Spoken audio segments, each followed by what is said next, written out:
Muy bien, gracias Lucio por esta entrevista y también vamos a hablar de qué manera la Organización Mundial de Salud informó que anualmente cerca de 16 millones de personas se ven afectadas por la tosferina a nivel mundial. Este es un tema, una entrevista que va a realizar Lucía Navarro. No es así, de esta cifra unos 200.000 niños fallecen anualmente y en El Salvador se reporta un leve aumento de casos de tosferina debido a que muchos padres no vacunan a sus hijos. Tenemos un informe antes de pasar a la entrevista que tú vas a realizar, ¿no es así? Sí, es un informe muy interesante que le va a dar una idea después lo que vamos a platicar con nuestro próximo invitado. Un informe de Merlín del Cid. La tosferina es una enfermedad que afecta principalmente a los recién nacidos y este año el número de casos registrados se ha incrementado con respecto al 2011. Y las autoridades sospechan que ha sido por descuido de los padres. Tenemos 363 casos sospechosos a la fecha y se han confirmado 22 casos. La gran mayoría de los pacientes enfermos, alrededor de un 70% de estos niños, tienen menos de 6 meses de edad.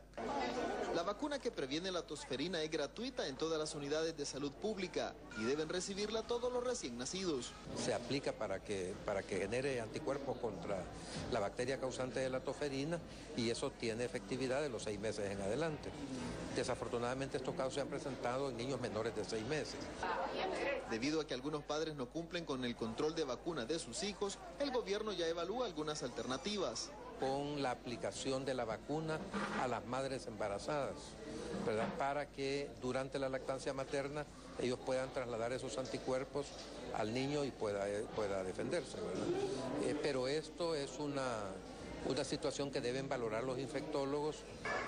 Por el momento se harán pruebas para medir la eficacia de este método.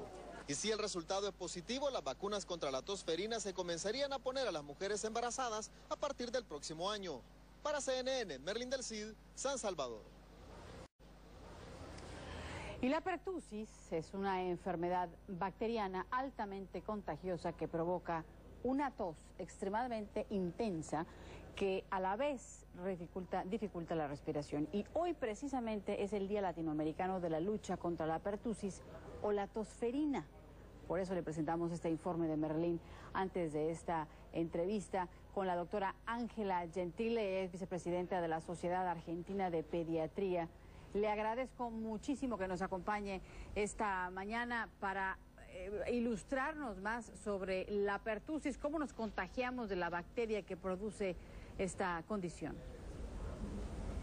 Buenos días, Lucía, muchas gracias por la invitación. La verdad que para mí también es un placer contactarnos con esta gran familia latinoamericana que nos está escuchando.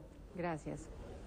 Bueno, ¿cuáles son las formas en las que nos podemos contagiar o podemos adquirir esta bacteria que produce la pertusis, la tosferina? Bueno, la forma de contagio fundamentalmente la vía respiratoria. Los chicos tosen, es una tos ruidosa, es una tos que generalmente genera vómitos habitualmente, la llamamos tos paroxística. En esa tos, a través de unas gotitas pequeñas, se elimina la bacteria y eso hace que se contagie a otros.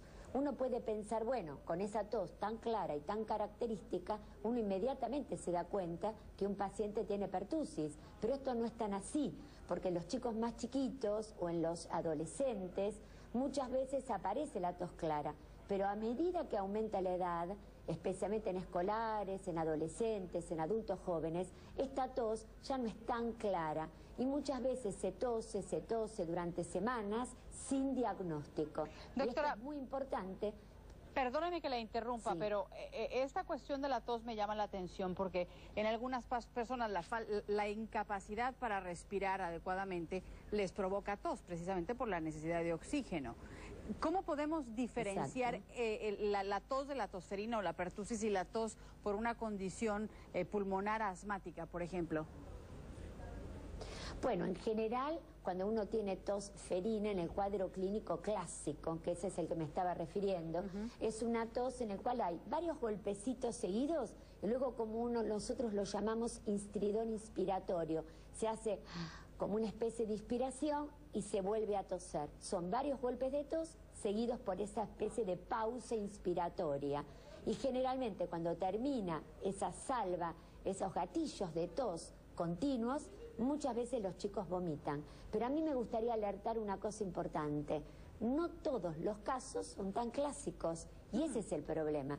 Porque muchas veces en los chicos más grandes o en adultos, este cuadro clínico tan claro que estamos describiendo se ve enmascarado y la tos suele ser no tener esas características que como la estamos definiendo. Es una tos más habitual y muchas veces cuesta diferenciarla de otros cuadros.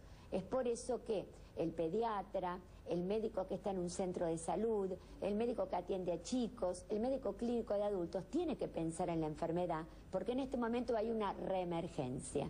Perdóneme la comparación, doctora, porque lo que estoy tratando es de encontrar una forma de realmente explicarle a la audiencia cómo pueden detectar una tos tan seria como la de la pertusis. En México, por ejemplo, se dice, estás tosiendo como perro, cuando tienes una tos que es muy profunda, que es un sonido bastante profundo, ¿no? En otras ocasiones también es los pequeños tosidos chiquitos. ¿Son esos a los que usted se refiere? Claro, son salvas de tos, generalmente seca, sin secreciones, que se dan seguidos, generalmente son 4 o 5 golpes de tos, seguidos de una especie de pausa inspiratoria, donde parece que el chiquito intentara tomar aire y luego seguido por varios golpes de tos también. A veces eso conduce a un vómito precisamente por las dificultades y la acumulación de secreciones. Es seca, irritativa y eso es una característica importante. Se la llama tos paroxística fundamentalmente y es un poco, yo diría, el sello de la enfermedad. Me parece muy importante marcar el tema de la tos, porque la tos, por eso la llamamos coqueluche o tos convulsa, pero para poder explicar la reemergencia, y esto me gustaría que quedara claro, no todo el mundo, no todos los pacientes van a toser o uno debe esperar esto tan claro y tan característico. Coqueluche hay que pensarla en el diagnóstico y a veces los cuadros son más atípicos, la tos no es tan clara, y esto hace que se confunda el diagnóstico. Al igual que los chicos muy chiquititos, uno no tiene una tos tan clara. Un lactantito, por ejemplo, de 2, 3, 4 meses, no tose de esta forma. Y muchas veces lo que tiene es apnea, es decir, pausa respiratoria, no respira. Y por otra parte, muchas veces aparece un cuadro que parece más una infección generalizada, se pone azul por la falta de oxígeno, se llama cianosis, le cuesta respirar, y esa tos tan clara que usted está describiendo también, no la encuentra, y no por eso tiene que dejar de pensar en la enfermedad. Cada edad se manifiesta muchas veces de forma diferente. Y el hecho de que un chiquito muy pequeño, un lactante, no pueda toser de esta forma, se refiere también y tiene relación muy directa a las características de la vía respiratoria, que es mucho más inmadura, menos desarrollada, donde la tos y el reflejo de la tos no está tan claro y se pone tan de manifiesto como en un chico más grande. Entonces uno la debe pensar la enfermedad y recordar que cada edad muchas veces tiene una expresión clínica un poco diferente y es por eso que hay que pensarla, porque recordemos, cuando se tose típica o atípicamente se contagia y cuando se contagia los más perjudicados son los chiquititos con esquemas incompletos de vacunación que no están protegidos. Sin lugar a duda. Entonces, a cualquier tos insistente lo más recomendable es ir a verlos a ustedes los médicos, ¿no? Siempre es importante la consulta con la tos insistente o si uno ve una mamá que ve un lactante muy pequeño, menor de 6 meses, que como en el informe previo se ha comentado muy claramente, son precisamente los que más se complican y los que fallecen, porque son los chicos chiquititos con esquemas incompletos de vacunación por la edad, porque recordemos que en Latinoamérica nosotros estamos vacunando en esquema básico con 3 dosis y luego los refuerzos, que en cada país va variando. En esos refuerzos, bueno, uno lo puede dar al segundo año de vida, al ingreso escolar. Hay países que están vacunando, como por ejemplo Costa Rica, con una estrategia capullo, que están vacunando a los papás y a la mamá alrededor de ese recién nacido para protegerlos. Otros como Argentina, que estamos vacunando a la mujer embarazada a partir de la semana 20. Cada país tiene que armar su propia estrategia. Todas son válidas, todas son importantes. Claro. Lo que importa es cubrir con una buena cobertura. Sin lugar a duda, doctora. Le agradezco muchísimo su información, que la haya compartido con el auditorio de Café CNN. Muy importante esto del cuidado de las vías respiratorias. Doctora Ángela Gentil, vicepresidenta de la Sociedad Argentina de Pediatría. Espero que podamos conversar nuevamente muy pronto, doctora. Muchas gracias, Lucía. Muchas gracias. Un saludo para todos. Un placer. Bueno, y